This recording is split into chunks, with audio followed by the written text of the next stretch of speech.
Welcome, my sons and daughters. My name is Elder George, and I am Chief of Men's Action to Rebuild Society, an organization devoted to promoting a more natural way of life for humankind.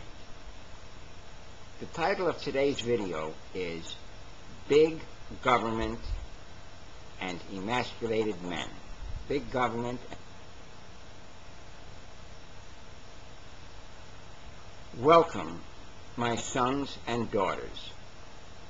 My name is Elder George, and I am Chief of Men's Action to Rebuild Society, an organization devoted to promoting a more natural way of life for humankind. The title of today's video is Big Government and Emasculated Men. Big Government and Emasculated Men. The motivation to make this video came from General Colin Powell's advice to the Obama administration to keep the government as small as possible. These words smack of naivete on the part of General Powell, because government has been growing throughout his entire life. At one time, we have had a Democratic presidency and a Democratic House and Senate.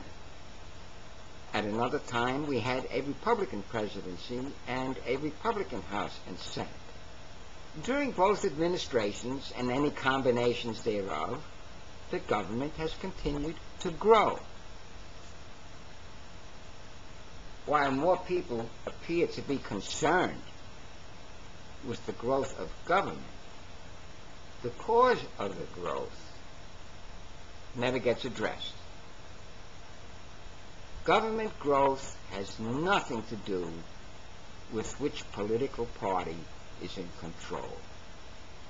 It is a function of the Western psyche. Government growth is a function of the Western psyche.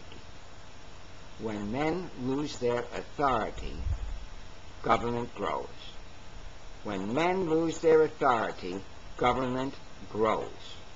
Most of the growth in government has come at the local level, and most of the increase has come from or has come about due to the breakdown of the family caused by the emasculation of men.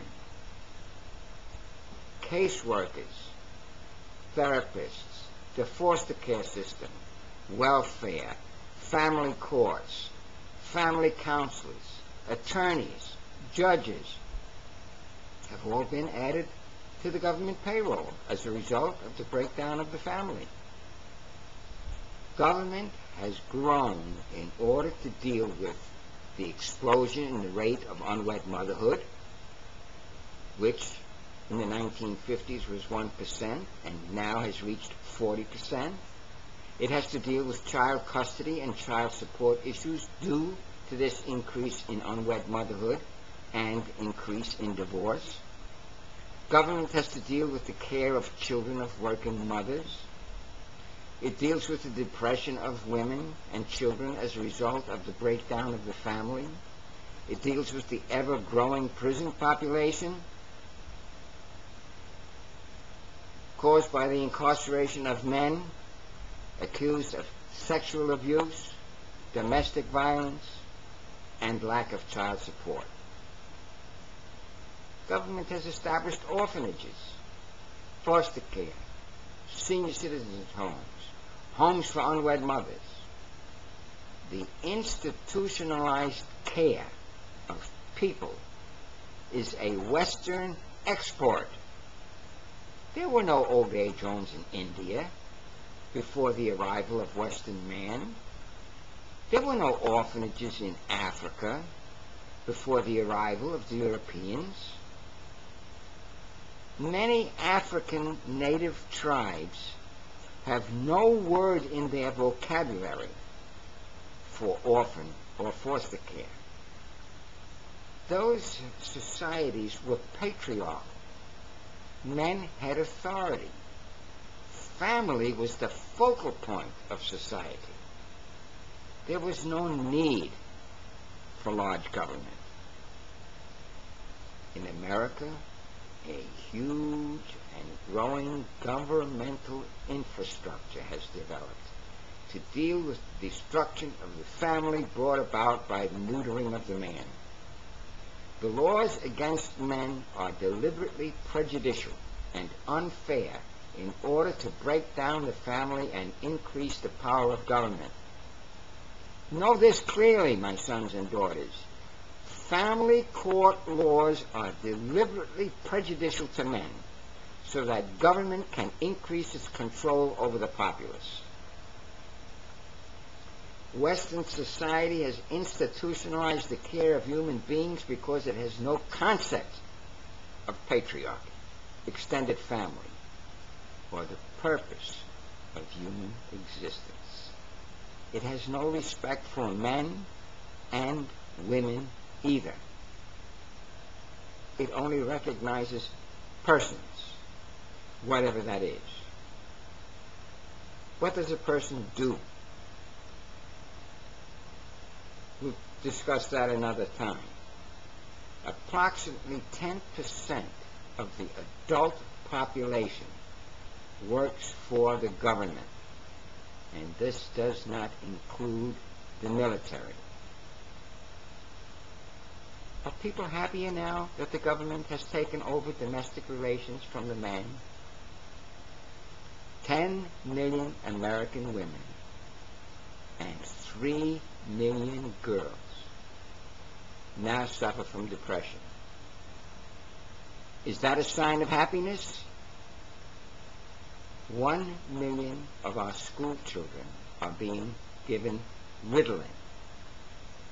The drug Ritalin. Is that a sign of contentment? 2.4 million of our men are in prison. Is that a sign of freedom? Men make families. That's what men do. They make families. When men assert their natural authority, families are strong and governments are small. When men assert their natural authority, families are strong and governments are small. The emasculation of men has created an omnipresent and omnipotent government. Omnipotent government. The only alternative to large government is the reassertion of male authority. That will rebuild the family and make large government unnecessary. When men assert their natural authority, families are strong and governments are small. When men assert their natural authority, families are strong and governments are small. If you would like to learn more about patriarchy and the natural way of life, tune in to mensaction.net. That's MENSACTION.net. Let me hear from you. Until then, I send you my love. Be well.